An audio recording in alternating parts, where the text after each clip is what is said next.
말씀 속으로 좀 잠깐 가볼까요? 성도답게 살고 있습니까? 네, 같이 한번 읽어볼까요? 시작. 내가 정말 믿음으로 이렇게 제대로 걸어가고 있고 나는 제대로 된 그리스도인의 삶을 살 수 있을까? 살고 있는가? 이거 어떻게 알 수 있을까요? 저는 이런 게 늘 고민입니다. 굉장히 어려운 질문이죠. 왜냐하면 우리가 그리스도인의 삶을 제대로 살고 있지 않다면 우리가 그걸 모른단 말이죠. 여러분, 영적 시각 장애를 가지게 되면요, 두 가지 특징이 있습니다. 첫째는요, 자신이 잘못되었다는 걸 몰라요. 이게 참 어려워요. 그래서 여러분, 누가복음 24장 34절 제가 읽어보겠습니다. 이에 예수께서 이르시되 아버지 저들을 사하여 주옵소서 자기들이 하는 것을 알지 못함이니이다 하시더라.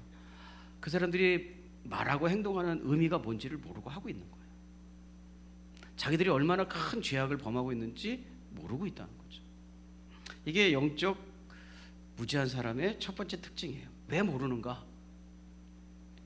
나는 지금 굉장히 문제가 있고 잘못됐다라는 것 자체를 왜 모르는가? 이사야서 44장 18절입니다. 그들이 알지도 못하고 깨닫지도 못함은 그들의 눈이 가려서 보지 못하며 그들의 마음이 어두워져서 깨닫지 못함이니라. 여러분, 죄의 특징은 어둠이거든요. 그래서 그 사람이 어둠에 있으면 분별력이 없는 거예요. 그러니까 분별력이 없으니까 내가 잘하고 있는지 잘못하고 있는지, 이거 예수 믿는 사람으로 제대로 살고 있는지 안 살고 있는지 모르는 거죠. 이것도 모르고 저것도 모르는 거죠. 예, 성경에서 사탄을 어둠이라고 말하는데요, 어둠은 분별력이 없다는 것의 상징적인 표현이에요. 구분을 못하는 거예요. 그래서 내가 정말 올바른 그리스도인의 삶을 살고 있을까, 이게 답하기 어려운 게, 첫째는 잘못 사는 사람일수록 자기가 잘못되었다는 것을 모른다는 거예요. 두 번째는 절대 자신은 아니라고 생각한다는 거예요. 마태복음 24장 26장 24절부터 25절에 보면 예수님께서 명시적으로 네가 나를 팔 사람이야 라고 지적을 합니다. 그런데 가룟 유다가 전혀 자기라고 얘기해도 나는 아니라고 확실하고 있는 거예요. 금방 할 행동을 하면서도. 자, 그 장면을 제가 읽어보겠습니다. 인자는 자기에 관하여 성경에 기록되어 있는 대로 떠나가지만 인자를 넘겨주는 그 사람은 화가 있다. 지금 화가 되는 행동을 하고 있다는 거잖아요. 심지어는 예수님께서 이렇게 말씀하셨어요. 그 사람은 차라리 태어나지 않았다라면 자기에게 좋았을 것이다. 참 불쌍한 인생이라는 뜻이잖아요. 이렇게까지 예수님이 말씀하시는데 예수를 넘겨줄 사람인 유다가 말하기를 선생님 나는 아니죠, 이렇게 말했다는 거예요. 당연히 나는 아니죠, 그런 사람, 이렇게 얘기했다는 거예요. 예수께서 그에게 내가 말하였다 하고 대답하였다. 너야, 이렇게 얘기했어요. 절대 자기는 아니라고 생각하죠. 그런데 있잖아요, 이런 삶의 태도가 베드로에게서도 나타난다는 거죠.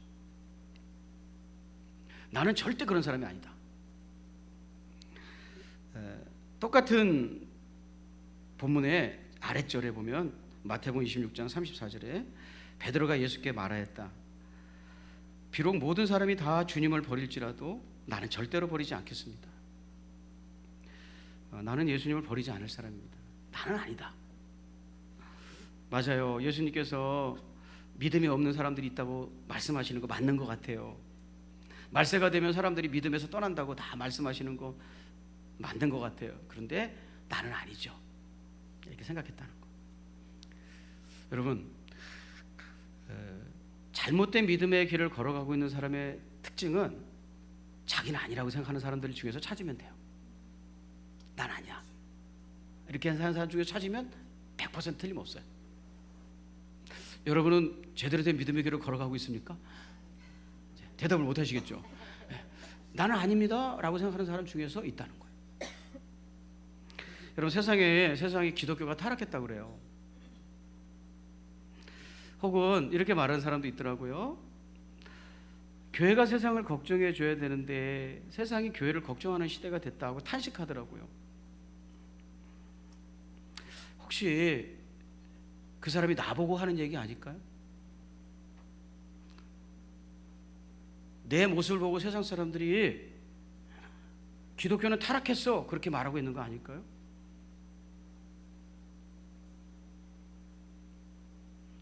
제가 보기에는 그럴 수 있다고 생각하는데,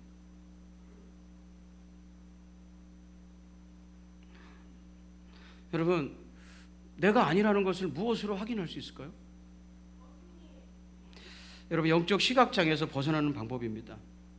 영적 시각장애에서 내가 그렇지 않은지 그런지 확인하고 넘어가야 되잖아요. 여러분, 좀 제가 주의 이름으로 권면하고 싶은 것은 유 선생님 말 좀 그만 들었으면 좋겠어요. 유 선생을 자기 인생의 모든 선생님으로 삼고 사는 사람들이 되게 많아요. 친구 목사랑 이제 얼마 전에 만나서 교제하는데요. 이 친구 부여의 친구예요. 그래서 이제 얘기를 이제 잠깐 하고 차 한잔 마시고 왔는데, 이 친구가 건강이 안 좋아서 이제 이렇게 산책을 했다는 거예요. 부여 거기 국남지라고 유명한 이렇게 산책 코스가 있대요. 거기를 산책을 했는데 전부 다 앉은 사람들이, 특별히 연세 드신 분들이 유 선생을 보고 있다는 거예요. 유 선생 알아요? 유튜브 전부 다 유튜브에서 하는 얘기만 확실하고 있다는 거예요. 거기서 나오는 얘기가 진짜인 것처럼 얘기하는데, 여러분 이 도표 좀 보시겠어요? 여러분, 유 선생은요 가짜 뉴스가 굉장히 많아요. 그래서 그거를 인식하는 사람들이 많아졌어요. 보실래요? 우리나라 사람들에게 조사한 건데요, 가짜 뉴스가 전파되는 게 매우 심각하다 대답한 사람이 87%예요. 그걸 보고 그걸 진짜라고 믿고 말하고 행동하는 사람들이 굉장히 많다는 거죠. 여러분 보실래요? 몇 개만 들어볼게요. 이거 보세요. 가짜 뉴스들. 그다음 김연아 서울 자택에서 극단적 선택. 그만 넘어가세요. 네. 이런 가짜 뉴스를 그냥 뽀조시 얘기해요. 그걸 또 믿어 이걸. 자, 그다음에 은퇴 선언한 영국 여왕 한국에 영주권 요청했다. 그냥 돌아가셨어요. 자, 그다음에요. 송가인 임신한 임영웅 받아들이지 않는다. 둘이 뭐 사귀는 것 같지 않습니까? 전혀 근거 없는 얘기 하는 거예요. 70세 한진이 끝내 안타까운 소식. 사랑하는 손자야 잘 있거라. 죽은 것 같잖아요, 이 사람. 참. 200억 빚 갚아야 하는데 최근 심각한 병으로 쓰러진 혜은이. 다 가짜 뉴스. 인기 끌려고. 근데 이거를 보면서 그걸 확신하고 있다는 거예요. 심각해요. 또 가짜 뉴스. 아니라고 해도 그걸 믿어. 그냥 믿는 사람은 그냥 믿어. 자, 보실까요? 가짜 뉴스도 5.18 광주에 북한 특수군 600명 왔다. 이거 가짜 뉴스라고 분명히 확정이 됐는데도 또 얘기하고 그걸 믿어. 분명히 북한 특수군이 와가지고 그렇게 한 거. 5.18 광주 사태는 정부 개헌군에 탈취한 총을 들고 대항한 국가 반란이었다. 이거를 믿는 사람들이 많다. 가짜 뉴스. 우리나라 사람들이 특별히 심각한 게 뭐냐면, 자기가 생각한 것을 지지하는 유튜브만 본다는 거예요. 그 비율이 다른 나라에 비해서 월등하게 높아요. 그러니까 예를 들면 이길영 목사는 잘생겼다 이렇게 생각하는 사람 있잖아요. 그러면 이길영 목사를 잘생겼다고 말하는 유튜브만 보는 거예요. 내 생각과 반대되는 유튜브는 보려고 안 하는 거예요. 자, 비율을 볼까요? 40개국을 조사했는데 40개국 평균이 같은 관점의 뉴스만 보는 비율이에요. 그러니까 나랑 같은 생각을 가진 뉴스만 보는 사람들의 비율. 전 세계 평균은 28%인데 우리나라는 44%로 1등을 했어요. 뭐에 좋다고 응원하십니까? 네. 노르웨이는 안 믿어요. 그냥 12% 그냥 참고만 하는데 우리나라 사람들은 내 생각을 지지하는 것만 본다는 거예요. 그래서 내가 잘못됐는지 잘못 가고 있는지를 모른다는 거예요. 왜냐하면 내가 가진 생각을 자꾸 강화시키는 그런 뉴스만 보니까. 그래서 바보가 되는 거예요. 여러분, 영적 시각 장애의 상태에서 벗어나기 위해서는요, 이런 유튜브나 내 생각 의지하지 말고 첫째는 겸손해져야 돼요. 혹시 나도 잘못할 수 있다라는 겸손함을 가져야 돼. 이해가 되시면 아멘. 교만하면 안 돼요. 자, 볼까요? 교만. 자, 서기관과 바리새인들은 문제가 뭐냐면요, 똑똑한 사람들이잖아요. 이 사람들의 문제는 자기들은 오류가 없다는 확신을 가지고 살았어요. 나는 오류가 없어. 우리들은 오류가 없어. 요한복음 9장 39절부터 41절, 거기에 이제 그 사람들의 모습이 보도되어 있습니다. 예수께서 또 말씀하셨다. 나는 이 세상을 심판하러 왔다. 못 보는 사람은 보게 하고 보는 사람은 못 보게 하려는 것이다. 예수와 함께 있던 바리새파 사람들이 이 말을 듣고 나서 말하였다. 우리도 눈이 먼 사람이란 말이요? 야, 이 질문 속에서는 어떤 확신이 있습니까? 절대로 우리는 눈 멀지 않았다. 우리는 다 본다.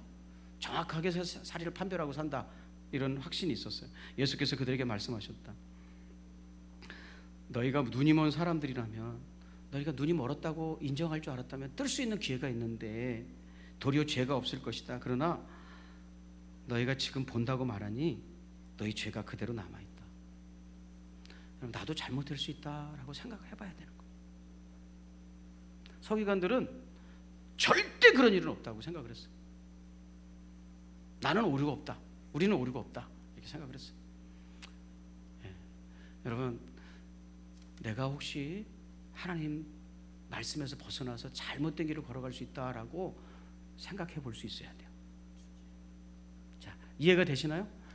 내 얘기를 할 수 있어요, 하나님이. 두 번째, 하나님 말씀을 통해서 진단받아야 돼요.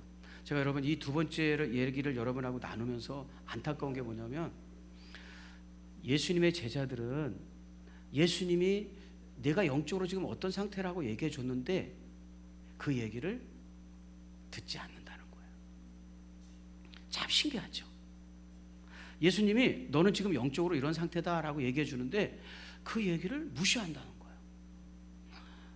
그래서 제가 여러분과 이 말씀을 지금 읽으려고 하는데 고민이 되는 게 뭐냐면, 야, 예수님이 말해줘도 그 말을 그 앞에서 딱 무시하는데 제가 이게 하나님 말씀입니다 하고 성도들에게 들려준다고 한들 이분들이 인정하고 받아들일까? 적어도 예수님의 제자들은 그렇지 않았다는 거예요. 자, 그 모습을 좀 살펴볼게요. 마태복음 26장 24절부터 25절. 인자는 자기에 관하여 성경에 기록되어 있는 대로 떠나가지만 인자를 넘겨주는 그 사람은 화가 있다. 이제 가룟 유다 이야기잖아요. 그 사람은 차라리 태어나지 않았더라면 자기에게 좋았을 것이다. 굉장한 경고의 말씀을 주시는 거잖아요. 여러분, 세상에 태어나지 않아도 될 사람이 어디 있겠어요? 근데 강조하는 거죠. 예수를 넘겨줄 사람인 유다가 말하기를 선생님 나는 아니죠 하니 예수께서 그에게 내가 말하였다. 너야. 이렇게 얘기했다는 거예요. 그러니까 나를 팔아버릴 사람이 다름 아닌 너다라고 얘기해 주신 거거든요. 여러분, 그 얘기를 듣고 가룟유다는 찔끔하거나 그런 일이 나에게 있었고 이렇게 심각하게 받아들인 게 아니라 그냥 자기가 하고 싶은 행동을 했어요. 이런 현상들이 계속해서 한국교회에서 일어나고 있고요. 내가 하고 싶은 대로만 하는 거예요. 하나님 말씀이 뭐라고 지적해도 여러분, 그런데 이런 자세가 베드로에게도 있다는 거예요. 예수님의 수제자잖아요. 여러분, 예수님이 얼마나 통탄하시겠어요? 예수님의 수제자라고 하는 사람도 너는 지금 영적으로 이런 상태다라고 이렇게 진단을 해줬는데 그 진단을 조금도 인정하지 않는다. 베드로가 예수께 말했다. 비록 모든 사람이 다 주님을 버릴지라도 나는 절대로 버리지 않겠습니다. 자, 예수님께서 이제 하나님 말씀으로 진단해 주십니다. 예수께서 그들에게 말씀하셨다. 내가 진정으로 내게 말한다. 오늘 밤에 닭이 울기 전에 내가 3번 나를 모른다고 할 것이다. 베드로가 예수께 말하였다. 주님과 함께 죽는 한이 있을지라도 절대로 주님을 모른다고 하지 않겠습니다. 주님의 진단을 받아들이지 않는 거죠. 여러분, 오늘날 하나님께서 여러분 그렇게 살면은 그건 믿음이 없는 거야라고 말씀하셔도 우리는 인정하지 않는다는 거예요. 인정하지 않는다. 여러분, 이 두려움과 이 놀라움, 염려를 어디서 갖게 됐냐면 예수님이 말해도 아니라고 하는데, 예수님이 말해도 아니다, 그렇지 않다 이렇게 얘기하는데 성경 한번 읽어줬다고 여러분이 맞아요, 내가 잘못 살고 있어. 이렇게 얘기할까? 좀 어렵겠죠. 어려운 얘기죠. 그래서 믿음 있는 사람이 없는 거예요. 여러분, 하나님 말씀을 통해서 진단받으시기를 주의 이름으로 축복합니다.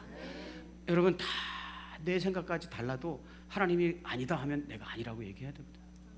근데 대부분의 사람들은 하나님의 말씀을 무시해버리는 거죠.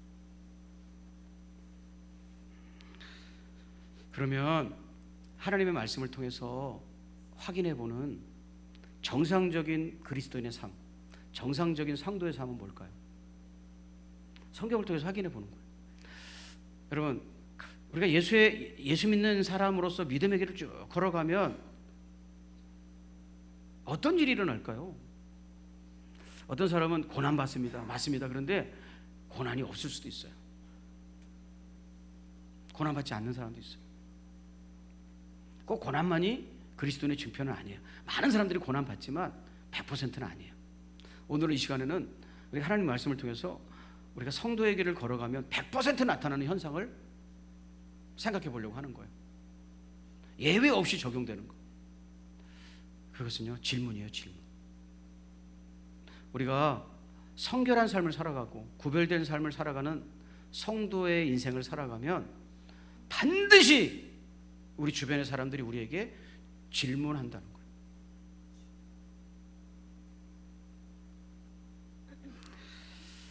거예요. 여러분이 누군가 여러분을 보고 질문하지 않으면 100% 이렇게 생각하시면 돼요. 나는 믿음의 사람이 아니구나. 나는 신앙인이 아니구나 생각하시면 돼요. 왜냐하면 성경에는 우리가 믿음의 길을 걸어가면 사람들이 질문하게 되어 있다라고 되어 있어요. 왜 질문합니까? 3가지 이유가 있어서 질문하는 거예요. 첫째, 신기한 거예요. 성결되게 살아가면 신기한 거예요. 여러분, 제가 미용실을 이렇게 정해놓고 가는데 그 미용실 처음에 갔을 때 그분이 그러더라고요. 목사님 아니세요? 티셔츠 입고 조용하게 가서 앉아 있는데 목사님 아니세요? 이렇게 묻더라고요. 와, 깜짝 놀랐어요. 저에게 질문하는 거죠. 목사님 아니냐. 그래서 이제 그렇게 해서 계속 이제 거기를 다니게 됐는데 그 권사님, 그분이 권사님이시더라고요. 권사님, 이렇게 이제 수술하는 일이 생겨서 집안에 오랫동안 미용실 문을 안 여시더라고요. 그래서 다른 미용실을 갔어요. 할 수 없이 기다리다.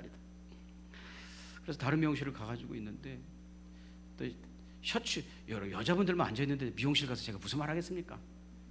커피 한 잔 줘요, 뭐 이렇게 하겠습니까? 쑥스러우니까 가만히 앉아 있었죠. 그 이발만 머리만 자르고 그랬더니 또 목사님 아니십니까? 또 물어보는 거. 이렇게 질문 받는 게 크리스찬이라고 하는데 이런 질문 말고 이거는 잘생겼기 때문에 물어보는 거거든요. 자, 이런 질문 말고 신기해서 물어보는 거예요. 왜 신기하냐? 여러분, 기독교의 위기라는 것은 세상이 더 이상 기독교에 대해서 궁금하지 않은 거거든요. 예를 들면 북한 정권은 자기 아들에게 정권을 세습해 주잖아요. 우리나라 부자들도 자기의 부를 자녀에게 세습하잖아요. 근데 큰 교회 목사들도 자기의 그거를 자기 것인 양 자기 아들 딸들에게 세습하잖아요. 북한의 김일성, 김정일 이런 사람들이 세습하는 거나 대기업 회장들이 자기 자식에게 세습하는 거나 큰 교회 목회자들이 자기 아들 딸들에게 목회의 자리를 세습하는 거나 목적과 방법이 똑같아요. 목적과 방법이 똑같아요. 목적도 같고 방법도 같아요. 그러니까 세상 사람들은 더 이상 궁금하지 않은 거예요. 여러분, 어떨 때 신기하게 생각해서 질문하냐면 내 상식과 반하는 행동을 할 때. 예를 들면 여러분, 돈은 다른 사람 절대 주면 안 되는 거잖아요. 할렐루야. 돈은 사람 절대 주면 안 되잖아요. 꼭 가지고 있어야 되잖아요. 내 생명보다 돈이 더 중요한 거잖아요. 강도가 와서 돈 내놔, 생명 내놔 그러면 내 생명 가져가. 이게 돈이잖아요. 왜 이러실까? 돈이잖아요. 근데 어떤 사람이 예를 들어볼게요. 예를 들면 이제 우리는 다 그렇게 그렇게 생각하고 살아가는데 어떤 사람이 돈을 나눠줘 10,000원씩. 그래서 그 돈을 받겠다고 사람들이 쭉 줄을 서 있어. 당연히 저도 가서 줄 서지. 그래서 이제 앞에 사람에게 물어보겠죠. 톡톡 두들기면서 저 사람 왜 돈 나눠준대요? 신기하잖아요. 돈은 나눠주는 거예요, 안 나눠주는 거예요? 안 나눠주는 거죠. 있으면 숨겨야 되죠. 그러죠? 딱 눈치를 봐가지고 돈 꾸러 왔으면 먼저 이렇게 얘기해야죠. 요새 이렇게 돈이 없어 죽겠네 그냥. 이렇게 얘기해야죠. 그죠? 딱 봐서 돈 꾸러 왔으면 이렇게 걸레질하면서 이거 먹고 죽을래도 돈이 없어서 큰일 났네 이러면서 있으면 얼마 좀 빌려줘 이렇게 얘기해야 되잖아요. 선제 공격을 해야 되잖아요. 근데 돈을 나누죠. 내가 사는 상식과 전통에 부합되지 않으니까 신기하잖아요. 그러니까 물어보는 거죠. 왜 저처럼 왜 저러는 거래요? 여러분 그 현실이 지금 예수님에게서 나타나는 거예요. 예수님이 사마리아 여인에게 말을 거니까 질문이 생기는 거예요. 왜 물어봐요? 나한테 왜 말 시켜요? 이렇게 하는 거예요. 자, 읽어볼게요. 요한복음 4장 9절이에요. 사마리아 여자가 이르되 당신은 유대인으로서 어찌하여 사마리아 여자인 나에게 물을 달라 하니까 하니 이는 유대인이 사마리아인과 상종하지 아니함이로라. 유대인이 사마리아인과 상종하지 아니함, 이것은 상식이고 전통이에요. 그 상식과 전통을 뒤엎어버리고 예수님이 얘기하는 거예요. 그러니까 이 사람이 물어보는 거예요. 신기해가지고 왜 나한테 말 시켜요? 이렇게 27절에도 예수님의 제자들이 이상하게 생각했대요. 예수님이 사마리아 여자하고 얘기하는 게 이상했대요. 여러분 우리가 예수님 말씀 듣고 성도의 길을 걸어가면 신기해요. 그 사람이 신기한 사람이거든요. 그래서 물어보게 돼 있어요. 여러분 누가 여러분의 삶에 대해서 물어보지 않고 있으면 나는 예수의 길을 걷고 있지 않는 거예요. 신기할 수밖에 없어요. 세상하고 자꾸 충돌하고 다른 길을 걸어가니까. 자, 이해가 되시면 아멘. 단언하는 거예요. 질문하지 않으면. 볼까요? 마태복음 7장 5절이에요. 예수님은 가는 곳마다 사람들이 물어보는 거예요. 왜 그러냐 너 도대체. 7장 5절. 이에 바리새인과 서기관들이 예수께 묻되 어찌하여 당신의 제자들은 장로들의 전통을 준행하지 아니하고 부정한 손으로 떡을 먹나이까? 왜 우리는 이렇게 하는데 왜 넌 그렇게 하지 않니? 라고 하는 거예요. 우리 전통은 이렇게 하는 게 전통이잖아요. 왜 그렇게 하지 않니? 라고 묻는 거예요. 여러분은 그런 질문을 받고 살아야 예수 믿는 사람이라는 걸 기억하고 돌아가시기를 축복해요. 두 번째, 왜 물어보느냐? 진짜 그 사람이 그런 행동을 하는데 진짜 그 사람이 그 사람의 정체를 알고 싶어서 물어보는 거예요. 너무 이상한 행동을 하니까 그 사람이 어떤 사람인지 알고 싶어서 물어보는 거예요. 성도가 진짜인지 가짜인지 확인해 보려고요. 여러분 예를 들면 돈 나눠주는 사람 있으면 그냥 나눠주는 거예요. 그냥 나눠주는 거면 여러분 사람이 물어보는 거예요. 진짜로 그냥 나눠주는 건지. 돈을 나눠준다고 쳐봐요. 10,000원씩. 그러면 진짜로 그냥 나눠주는 거예요? 물어보지. 저도 물어보죠. 왜? 세상은 그냥 나눠주는 돈은 없으니까. 그냥 안 주니까. 대가가 다 있으니까. 그래서 물어보는 거예요. 여러분 수가성 여인이 예수님이 알고 싶어졌어요. 왜 나 같은 사람에게 물을 걷는지 이 사람이 누군지 알고 싶어졌어요. 그래서 묻는 거예요. 그게 요한복음 4장. 제가 읽어볼게요. 우리 조상 야곱이 이 우물을 우리에게 주우셨고 또 우리 여기서 자기와 자기 아들들과 짐승이 다 마셨는데 당신이 야곱보다 큽니까? 당신이 이런 소리 저런 소리 하는데 당신은 누굽니까? 라고 묻는 거예요. 그 사람이 어떤 사람인지 알고 싶은 거예요. 여러분 세례 요한도요 자꾸 질문을 받았어요. 셀 수 없는 질문을 받았어요. 또 묻되 그러면 누구냐? 내가 엘리야냐? 이르되 나는 아니라. 또 묻되 내가 선지자냐? 대답하되 아니라. 묻고 또 묻고 또 묻고 그 사람이 누군지 알고 싶어하는 거예요. 왜 저런 행동을 하는지 그 사람이 누군지 알고 싶어하는 거예요. 여러분이 누군지 알고 싶어하는 거예요. 왜 저 사람은 우리와 다른 행동을 하는지 알고 싶어하는 거예요. 사도행전 4장 7절 사도들에게도 자꾸 물어보는 거야. 너희들은 어떤 사람들인데 그런 일을 하는가? 사도들 가운데 세우고 너희 묻되 너희가 무슨 권세와 누구의 이름으로 이 일을 행하느냐? 너희들은 도대체 누구냐? 묻는 거예요. 너희들은 어떤 사람이냐? 묻는 거예요. 사랑하는 여러분, 세 번째는요, 답을 알려고 묻는 거예요. 인생에 만나는 문제 앞에 답을 알려고 우리에게 물어보는 거예요. 이 세 가지가 합쳐져야 돼. 요한복음 4장 20절. 우리 조상들은 이 산에서 예배하였는데 당신들의 말은 예배할 곳이 예루살렘에 있다 해도이다. 우리 예배는 그럼 어떻게 드려야 되는 겁니까? 라고 묻는 거예요. 이스라엘 사람들이 예배에 대해서 묻는 거는 굉장히 중요한 질문을 하는 거예요. 정말 알고 싶어서. 여러분, 이런 질문 받고 사십니까? 그 옷 어디서 샀어? 그 차 몇 년식이야? 이런 질문 말고, 야, 난 인생을 어떻게 살아야 되는 거냐? 이런 질문을 해온단 말이에요. 왜? 그 사람이 나랑 다르게 사니까. 야, 꼭 죽고만 싶은데 난 어떻게 해야 되는 거냐? 이렇게 묻는다. 이런 물음을 물어야 내가 성도의 길을 걷고 있는 거예요. 여러분에게 아무도 안 물어봤습니까? 베드로전서 3장 15절은요, 많은 사람들이 우리가 성도로서의 삶을 살아가면 질문할 것이라는 것을 전제하고 있어요. 네, 제가 읽어볼게요. 다만 여러분의 마음속에 그리스도를 주님으로 모시고 거룩하게 대하십시오. 오늘 성결교회 주일이잖아요. 세상과는 다르게 살아가는 거예요. 친구들도 저에게 물어요.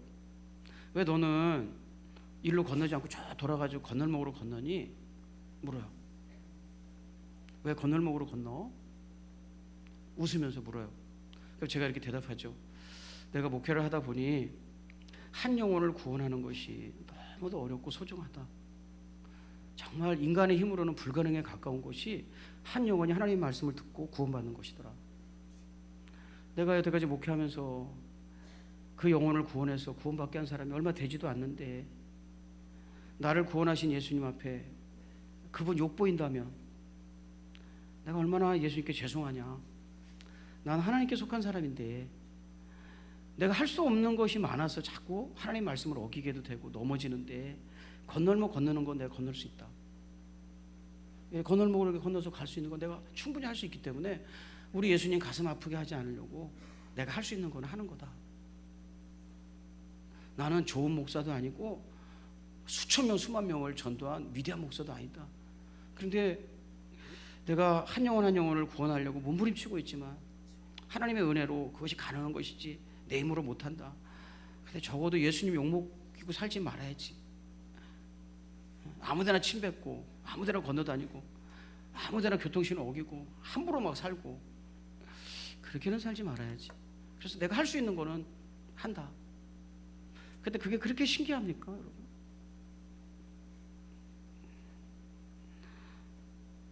왜 그렇게 사는지에 대해서 묻는 사람들에게 희망에 대해서 얘기해 주라고 우리 주님께서 말씀하셨어요. 그럼 우리 말씀 정리해 볼게요. 여러분, 어떤 사람에게 질문하는 줄 아세요? 세상은 어떤 사람에게 질문하는 줄 아세요? 이런 질문을, 야, 이게 오늘 본문의 마지막 절이에요. 이런 사람에게 질문하는 거예요. 아무에게나 하는 게 아니에요. 교회 다닌다고 여러분에게 질문하지 않아요.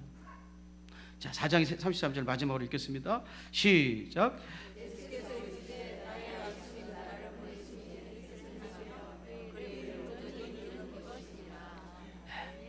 예수님께서 여인에게 말을 걸고 여인을 구원한 다음에 계시니까 제자들이 양식을 구해서 한 말이에요. 나 밥 안 먹어도 된다. 그러니까 누가 벌써 밥을 갖다 드렸나? 그랬더니 나는 아버지의 뜻을 행하는 것, 하나님 말씀에 순종하는 것, 그것이 내 양식이다 한 거예요. 그 양식이란 다름 아닌 뭐예요? 누구도 사마리아 여인에게 말 걸지 않았지만 말을 거는 거. 그러니까 예수님은 하나님 말씀에 순종했기 때문에 그에게 말을 거는 거거든요. 여러분, 우리가 작은 일에 하나님 말씀 순종하고 그분 어려워하고 살아갈 때 그런 사람에게 세상 사람들은 질문이 생기는 거예요. 여러분, 교회가 내가 걸어다니는 교회인데 누군가에게 복음을 전하지는 못할 망정 교회에 대해서 관심 가지고 신앙생활 해보려고 하는 사람들도 마음을 단념시키는 그런 사람의 역할을 해서는 안 될 거라고 생각해요. 여러분, 우리 하나님 말씀 작은 순종을 하나님께 드리면서 다른 사람들에게 질문을 받고 사는 거룩한 신앙 성도의 길을 함께 걸어갈 수 있기를 주님의 이름으로 권면합니다. 기도하겠습니다. 기도는 좀 이따 할 테니까 일어나